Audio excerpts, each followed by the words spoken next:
이 땅에서 경건의 훈련을 잘 마치고 나서 영적인 전투를 잘 치르고 나면 영원한 하늘의 보상이 있다는 거예요.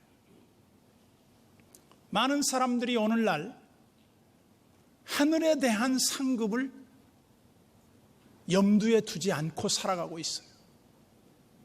이것은 우리 그리스도인으로서 매우 잘못된 패단이다. 그래서 우리는 우리의 달려갈 길을 다 마치고 믿음의 선한 싸움을 싸우고, 그리고 우리가 믿음을 끝까지 잘 지키는 것, 그것은 이 땅에서 결코 포기될 수 없는 성도들의 영적 전투라고 볼 수 있죠. 그러면 우리는 이 세상을 어떻게 살아야 하는가? 사도 베드로는 베드로 전서와 베드로 후서를 통해서 두 번의 편지를 보냅니다. 첫 번째 편지에서는 흩어진 나그네, 즉 예수를 믿기 때문에 직장을 박탈당하고 또 집에서도 쫓겨남을 받고, 그리고 예수 믿는 사람들을 온갖 핍박을 가해오는 세상에서 어떻게 살아야 할지 모를 때 사도 베드로는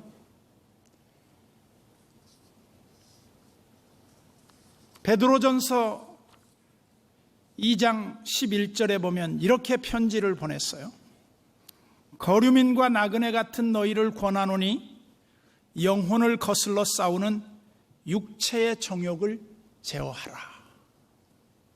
육체의 정욕이라고 하는 것은 하나님을 믿는 백성으로서 합당치 않는 모든 삶을 극복하고 그것을 절제하는 것을 의미해요. 정욕이라 그러면 이 세상 것에 대한 집착, 욕심, 이 세상에 대한 지나친 관심, 이런 것들이 다 뭐와 해당이 되느냐? 나그네로서 살아가는데 너무나 사치스러운 것들이에요.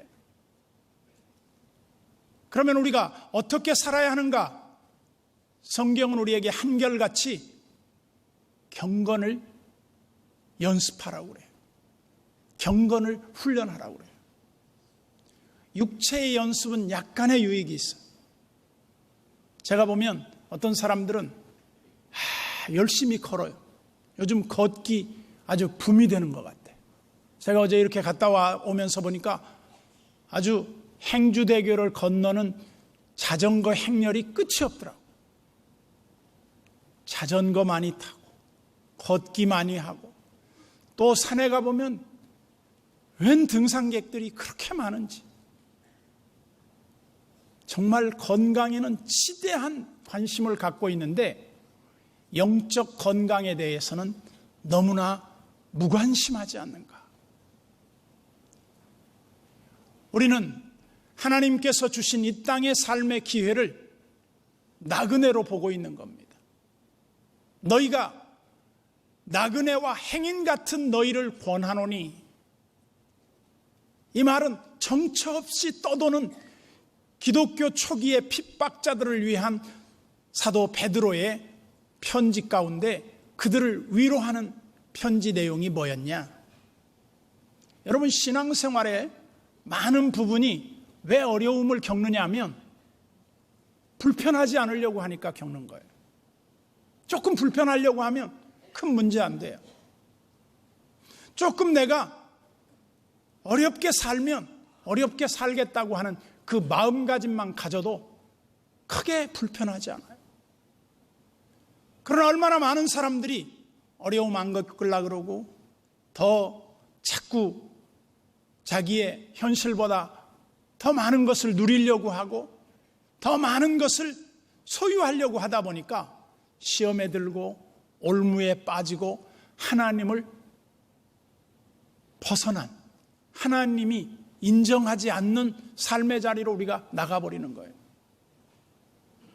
그런 사람들은 영광스러운 주님의 날에 그 사람들의 설 자리가 없어요.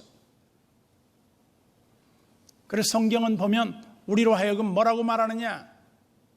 두렵고 떨림으로 너희의 구원을 이루어 가라 그래요. 아니, 하나님 믿는 사람들이 이제 하나님이 주신 마음은 두려워하는 마음이 아니라 근신과 절제와 사랑하는 마음인데 뭘 두려워하란 말이냐? 여러분, 하나님 경외감 속에 두려움이 주는 유익이 참 많아요. 경건함과 거룩함과 하나님에 대한 경외감이 없는 사람은 신앙이 없는 거예요. 하나님을 안 믿는 거예요. 그래서 우리는 끊임없이 하나님을 향해서 우리가 하나님 편에 서는 거예요. 하나님을 따르는 거예요. 그리고 죄인의 자리에 앉지 않는 거예요. 예전에 우리 돌아가신 선친께서는 이렇게 말씀했죠. 사람은 앉고 서는 걸 잘해야 한다. 내가 앉을 자리인지 앉지 않아야 할 자리인지 그걸 구분할 줄 알아야 한다. 처음에 그 말이 뭔 말인지 몰랐어. 우리 그리스도인들이 어디에 서며 어디에 앉으며 어떤 길을 걷고 있는가는 우리 신앙의 정체성을 고스란히 드러내요. 근데 사도 베드로는 그가 예수님 부활하신 이후에 티베리아 바닷가에 고기 잡으러 갔습니다. 그래서 고기를 밤새도록 잡았지만 한 마리도 잡지 못했어요. 그때 부활하신 주님이 그 티베리아 바닷가에 서셔서 베드로에게 묻습니다. 얘들아, 잡은 것이 있니? 한 마리도 없습니다. 그 그물을 깊은 데에 던져. 그 깊은 데에다가 그물을 던졌더니 고기가 153마리가 잡혔대요.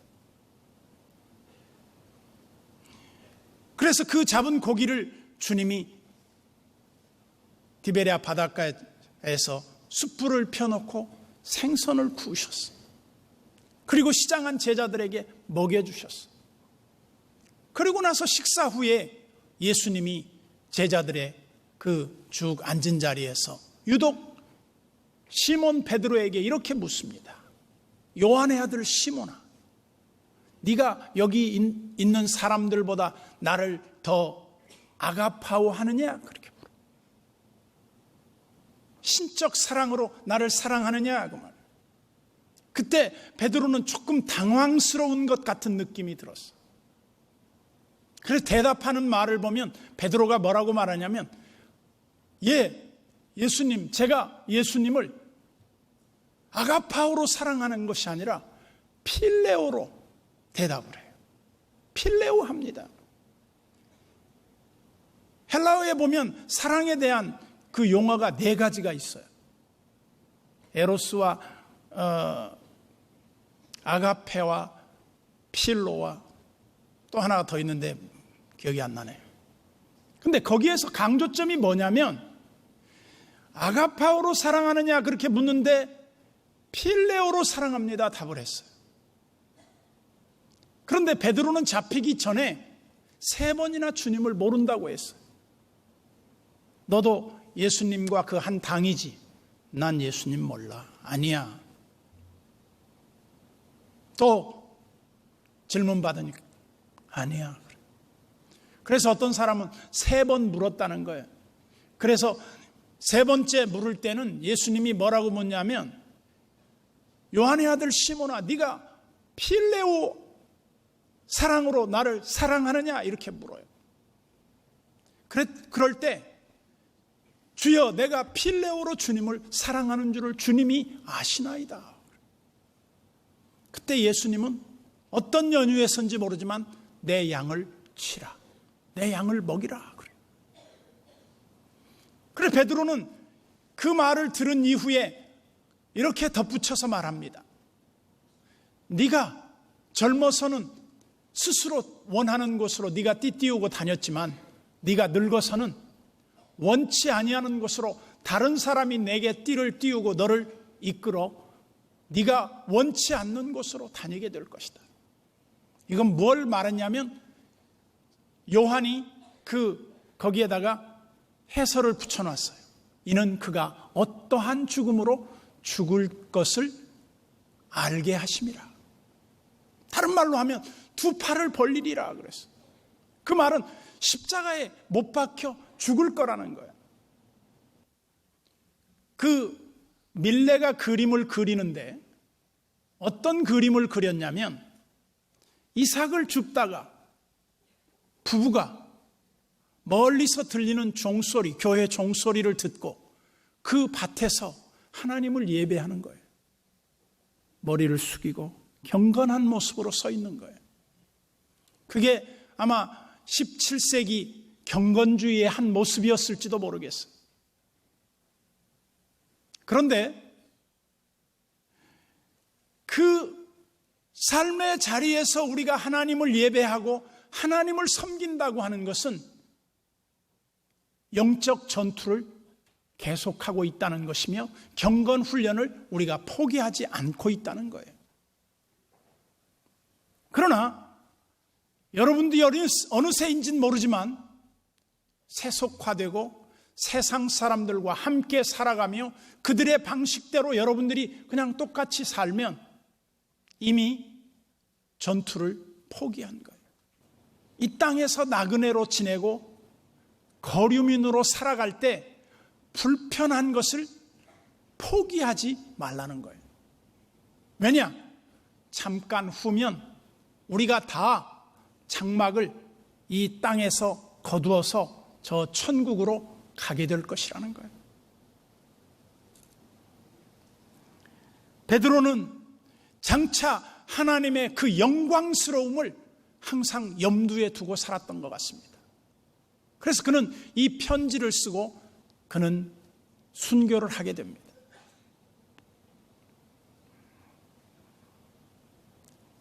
그리스도인의 성장의 세 단계라고 하면 첫째는 그리스도를 알아가는 거예요.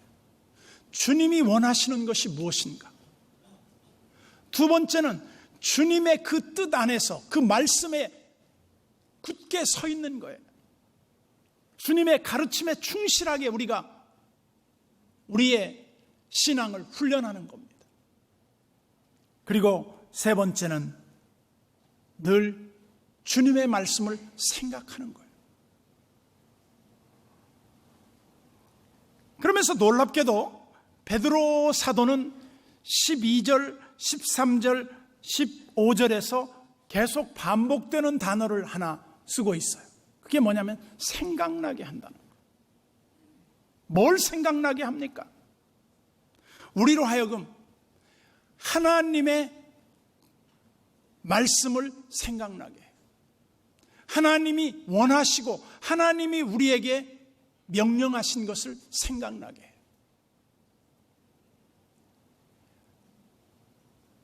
저는 제 나름대로 내가 신앙생활을 하면서 나는 하나님을 어떻게 믿어야 되겠다라고 하는 제 나름대로의 원칙을 정했어요. 물론 그것은 성경에 근거한 원칙일 수도 있고 아니면 내가 하나님을 사랑하는 마음으로 정한 원칙일 수도 있어요. 근데 이 원칙이 왔다 갔다 하거나 그렇게 쉽게 흔들리지 않습니다. 그러나 정말 어느 때는 내가 정한 그 약속과 내 마음에 계획한 것들이 어느 때는 흔들릴 수 있어요. 그럼에도 불구하고 우리가 하나님 앞에서 내가 그걸 지켜나가요. 굉장히 뿌듯함을 느껴요. 무엇 때문에? 내가 주님을 사랑하기 때문에. 나를 사랑하는 자가 나의 사랑을 입어요. 나를 사랑하는 자는 내 계명을 지켜요. 하나님을 두려워하는 마음이 있어야 돼요. 우리가 이렇게 밖에 나가서 우리 목사님들하고도 많은 만남이 있고 우리 성도들과도 이렇게 만남이 있습니다마는 제가 만날 때마다 사람들과 이렇게 만남에서 뭘 느끼느냐면 그 사람의 그 진정성이 느껴지는 사람이 있어요. 나를 만났을 때 목사님 반갑습니다. 막 와서 인사하는 사람이 있어요. 근데 어떤 사람은 전혀 진정성이 없어. 건성으로 인사해. 목사님 안녕하세요. 이러고 전혀 반갑지가 않아. 근데 어떤 사람은 정말 그 마음을 느낄 수 있도록 인사하는 사람. 나한테만 그렇게 하는지 다른 사람에게도 다 그런지 모르겠지만 어쨌든 그런 사람을 만나면 굉장히 어떤 마음의 그 뿌듯함을 느껴요. 저 목사님이, 저 성도가 나를 참 귀히 여겨주는구나. 예사롭지 않게 보여요. 잠깐 거기 머물다가 초원을 따라서 이동하면 끝이에요. 여기에 오늘 텐트를 쳤다가 여기에 풀이 없어지면 그 텐트를 걷어서 가는 거예요. 마치 베드로는 이 땅에 정처 없이 떠도는 그 나그네와 같은 생활을 전혀 불편케 여기지 않았다는 거예요. 그것이 베드로의 거룩한 영적 훈련이었습니다. 그래서 그는 언젠가 이 장막의 텐트를 벗어버리고 주님 앞에 설 날을 바라보았다는 거예요. 그러면 이걸 성도들에게 생각나게 하는 거예요.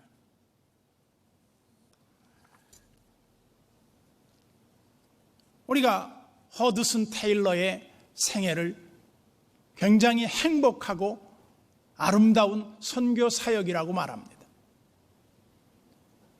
허드슨 테일러는 일찍이 중국 복음을 위해서 그 중국 인랜드 미션이라고 하는 내륙 선교의 그 첫 사역자가 돼요.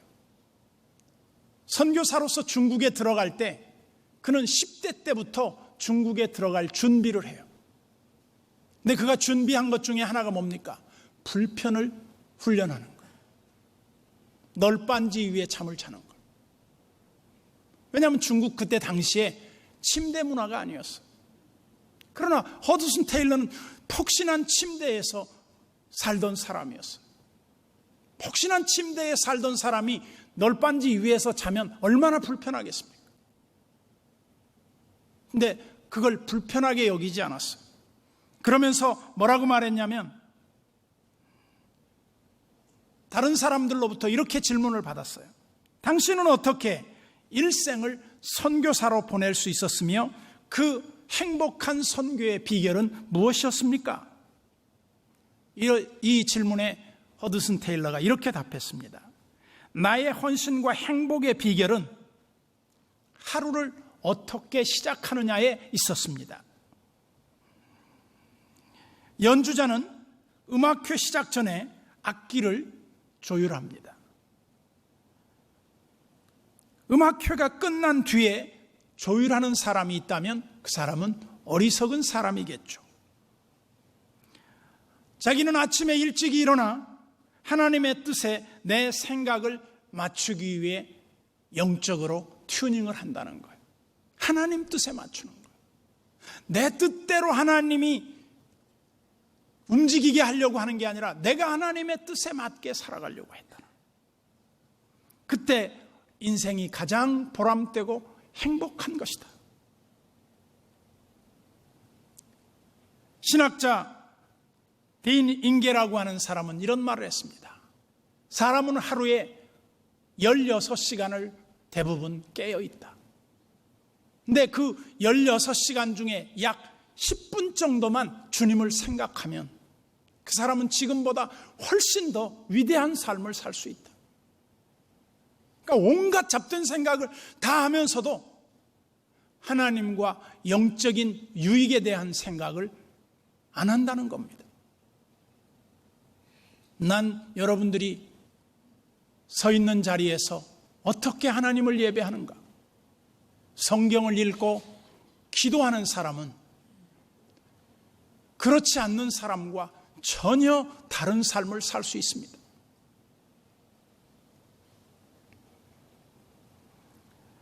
(14절) 하반절을 보십시오. 나도 나의 장막을 벗어날 것이 임박한 줄을 알미라. 장막을 벗어난다는 게 무슨 말이에요? 죽을 날이 가까워 왔다. 이건 베드로가 늙어서 죽는다는 말이 아닙니다. 베드로는 순교를 하는 거예요. 그러면서 15절을 보세요. 내가 힘써 너희로 하여금 내가 떠난 후에라도 어느 때나 이런 것을 생각나게 하려 하노라. 뭘 생각나게 했을까요? 항상 베드로는 자기가 떠난 뒤에 예수님의 그 복음에 대한 가르침을 성도들이 잊지 않기를 바랬던 것이죠.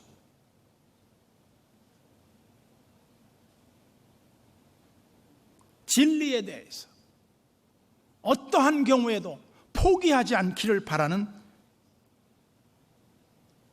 사도 베드로의 이 권면은 오늘 이 시대에 우리에게도 똑같이 주어졌다고 봐요. 디모데전서 4장 8절에 보면 육체의 연단은 약간의 유익이 있으나 경건은 범사에 유익하니 금생과 내생에 약속이 있느니라. 사도 바울도 자기가 참수될 걸 알았습니다. 나의 떠날 기약이 가까워왔고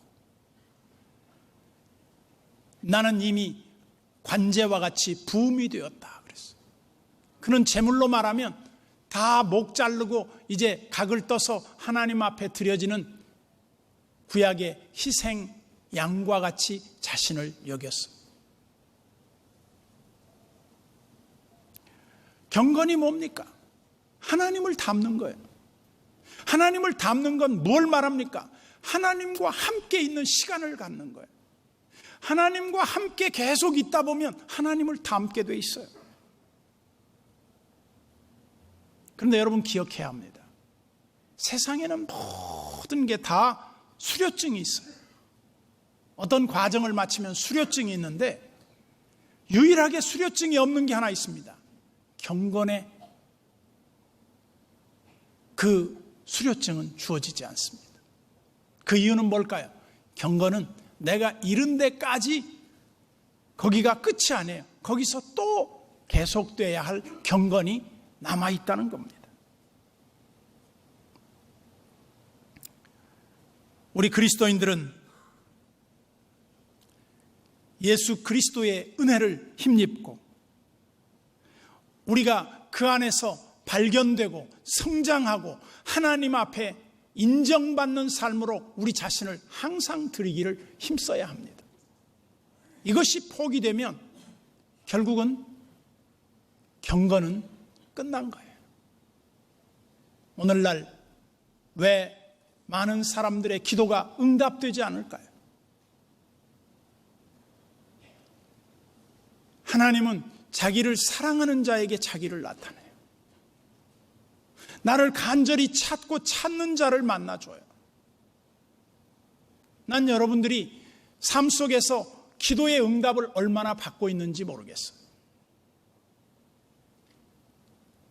기도를 조금 해보고 어떤 사람은 이렇게 말합니다.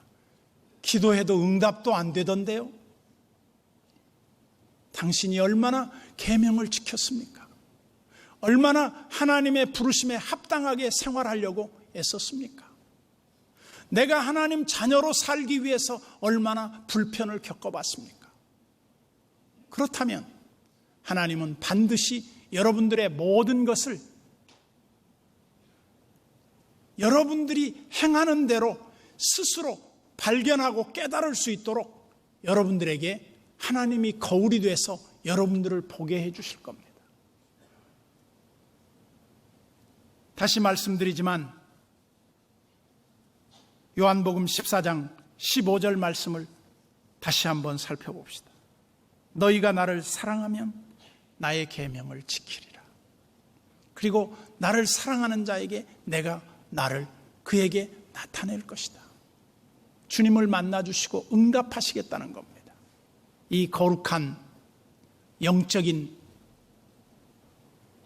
관계를 여러분들이 소홀히 하지 않기를 바랍니다. 좋은 날이 있을 겁니다. 그렇게 사는 사람에게 하나님이 분명히 보너스를 주실 겁니다. 여러분의 근심을 덜게 해주실 겁니다. 여러분 자녀 문제로 인해서 울고 있는 사람들의 눈물을 닦아주실 겁니다. 언제? 내가 주님을 사랑하며 주님의 계명을 지킬 때, 내가 주님의 뜻대로 살려고 내가 불편을 감수할 때, 그때가 주님께서 여러분 삶 속에 나타나실 때라. 기도합시다. 하나님 아버지, 감사합니다. 우리가 주님 앞에 나와 예배할 때마다 말씀 앞에 서게 하시고 우리 자신이 하나님의 부름에 합당하게 행하여 항상 깨어있는 신앙생활, 하나님의 부르심에 합당한 신앙생활, 내가 서 있는 곳에서 하나님을 두렵고 떨림으로 경외하며 그 뜻에 순종하는 신앙생활을 우리가 추구하게 하시되 경건의 연습을 결코 포기하지 않게 하여 주옵소서. 예수님의 이름으로 기도하옵나이다.